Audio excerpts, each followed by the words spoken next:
નમસ્કાર મિત્રો, વેધર ઇન્ફોર્મેશનમાં આપનું સ્વાગત છે અને હું છું પરેશ। ખાસ કરીને આજે 3 સપ્ટેમ્બર છે અને આજે 3 સપ્ટેમ્બરથી લઈને 9 સપ્ટેમ્બર સુધીનો જે આ એક વરસાદનો રાઉન્ડ ચાલી રહ્યો છે એના વિશેની થોડીક માહિતી આપવાની છે। સૌપ્રથમ તો હું આપને એ જણાવી દઉં કે 3 થી 9 સપ્ટેમ્બરનો જે વરસાદી રાઉન્ડ છે એની અંદર આપણે બહુ ચિંતા કરવાની જરૂર નથી, કેમ કે આ રાઉન્ડ છે ઓલ ઓવર ગુજરાતમાં નથી, સાર્વત્રિક નથી અને અતિવૃષ્ટિ થાય એવો માહોલ નથી। જેવી રીતે આપણે ગઈકાલના વિડીયોમાં પણ જણાવ્યું હતું કે જે ઓગસ્ટ મહિનાના છેલ્લા અઠવાડિયામાં ઓલ ઓવર ગુજરાતમાં સાર્વત્રિક અતિવૃષ્ટિ થઈ ઘણું બધું નુકસાન થયું, એવો આ નુકસાન કરે કે અતિવૃષ્ટિ સર્જાય એવો રાઉન્ડ આ આપણે 3 થી 9 સપ્ટેમ્બરનો નથી। એટલે કોઈ આ ડરવાનું નથી, પણ આ રાઉન્ડ છે એ ચોક્કસ એમ કહી શકાય કે થોડુંક લાંબો ચાલશે અને આ રાઉન્ડ છે 60-65% વિસ્તારોને અસર કરશે, પ્રભાવિત કરશે।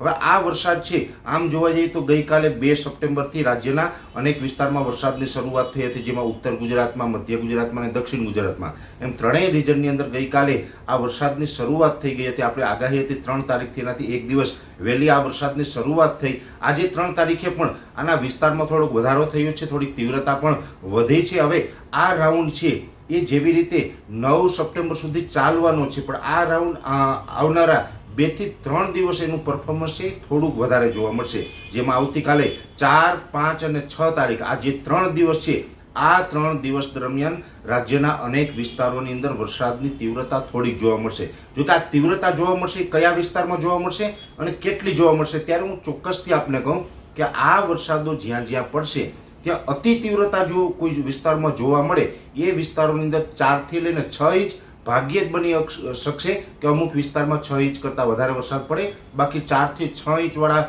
વિસ્તારો છે એ મુજબનો અતિ તીવ્રતા હશે। અને એનાથી જે બીજા નંબર ઉપર છે એમાં 3 થી 5 ઇંચના વરસાદ અને રાજ્યના મોટા ભાગના વિસ્તારોની અંદર 1 થી લઈને 2 ઇંચના વરસાદ।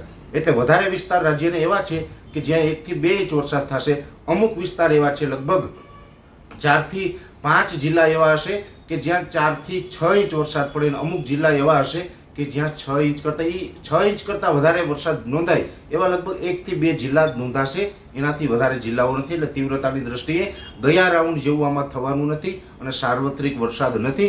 ખાસ કરીને વધારે વરસાદની જે તીવ્રતા જોવા મળે એવા જિલ્લાઓની વાત કરવા જઈએ તો ગઈકાલે પણ જણાવ્યું, તો આજે પણ હું આપને જણાવી દઉં કે સુરત, અંકલેશ્વર, ભરૂચ અને રાજપીપળા દક્ષિણ ગુજરાતના આટલા વિસ્તારો છે જેમાં એકંદરે આ રાઉન્ડ દરમિયાન વરસાદનું પરફોર્મન્સ સારું જોવા મળશે। મધ્ય ગુજરાતની અંદર પણ જોવા જઈએ તો અમદાવાદ, કપડવંજ, આણંદ, નડિયાદ અને બરોડા જેવા વિસ્તારોની અંદર આ વરસાદનું પરફોર્મન્સ સારું જોવા મળશે। સૌરાષ્ટ્રના જે ભાવનગર, બોટાદ, સુરેન્દ્રનગર અને મોરબી જિલ્લો છે એમાં પણ એકંદરે મધ્યમથી સારો વરસાદ બીજા કરતાં જોવા મળશે। બાકી સૌરાષ્ટ્રમાં તો મોટા ભાગે છૂટાછવાયા ઝાપટા અને ક્યાંક હળવા વરસાદ પડશે અને ઘણા જગ્યાએ નહીં પણ પડે, એટલે આ ટાઈપનો માહોલ સૌરાષ્ટ્રમાં રહેવાનો છે। ઉત્તર ગુજરાતમાં ખાસ કરીને બનાસકાંઠા, પાટણ અને મહેસાણા જિલ્લો એની અંદર એકંદરે વરસાદનું પરફોર્મન્સ સારું જોવા મળશે। આવનારા દિવસમાં ઓલ ઓવર ગુજરાતમાં જઈએ તો સૌથી વધારે પાટણ, બનાસકાંઠા અને મહેસાણા જિલ્લો છે એમાં થોડુંક વરસાદની તીવ્રતા વધારે રહી શકે છે। બાકી ઓલ ઓવર ગુજરાતમાં હળવા સામાન્ય વરસાદોની જ શક્યતાઓ છે, કોઈ અતિવૃષ્ટિ થવાની નથી। હા, એક ચોક્કસથી છે કે સામાન્ય વરસાદનો રાઉન્ડ ચાલી રહ્યો છે, એટલે આ 3 તારીખથી લઈને 9 સપ્ટેમ્બર સુધી આ વરસાદો છે ગુજરાતના ભિન્ન ભિન્ન ભાગોમાં અલગ અલગ વિસ્તારોમાં નોંધાઈ શકે છે અને આ રાઉન્ડ પૂરો થાય પછી આપણે વરાપનો પણ ઓલ ઓવર ગુજરાતની અંદર વરાપનો માહોલ જોવા મળે તેવી શક્યતાઓ છે। લાંબી વરાપ પણ કદાચ આવી શકે છે અને એ પછીના વરસાદો ક્યારે આવશે, કેવી રીતે આવશે એ સંપૂર્ણ આપણે નેક્સ્ટ વિડીયોમાં વાત કરશું। પણ ખાસ કરીને સપ્ટેમ્બર મહિનો એવો હશે, સપ્ટેમ્બરમાં પણ ઓગસ્ટની જેમ જ એકાદ તો ભારે રાઉન્ડ હજી આવશે। જોકે 3 થી 9 સપ્ટેમ્બરમાં અતિવૃષ્ટિ નથી, પણ 3 થી 9 સપ્ટેમ્બરને બાદ કરતા જે બીજા દિવસો છે સપ્ટેમ્બરના એમાં પણ એકંદરે એકાદ સારો રાઉન્ડ આવશે એવું અમને લાગી રહ્યું છે। એટલે સપ્ટેમ્બરમાં પણ હજુ ઘણા બધા વરસાદો પડવાના છે। 3 થી 9 સપ્ટેમ્બરનો રાઉન્ડ છે એ ગુજરાતના 60 થી 65% વિસ્તારને અસર કરશે। એટલે હજુ પણ દરેક ખેડૂત મિત્રોએ માનસિક તૈયાર રાખવાની કે આ 60 થી 65% જ અસર કરશે આ રાઉન્ડ। ઓલ ઓવર સાર્વત્રિક ગુજરાતમાં નહીં હોય, આમાં 35 થી 40% વિસ્તાર છે એમાં વરસાદ નહીં પડે આ રાઉન્ડની અંદર, એ ચોક્કસ યાદ રાખજો। વિશેષ માહિતી છે નેક્સ્ટ વિડીયોમાં આપવામાં આવશે। અત્યારે આ વિડીયોની અંદર એટલું જ। અંતમાં દરેક મિત્રોને વિનંતી રહેશે કે વિડીયોને લાઈક આપીને દરેક ગ્રુપમાં શેર કરી દેવો અને જે મિત્રો આપણી ચેનલને સબસ્ક્રાઇબ ન કરેલી હોય એ મિત્રો ચેનલને સબસ્ક્રાઇબ કરવી।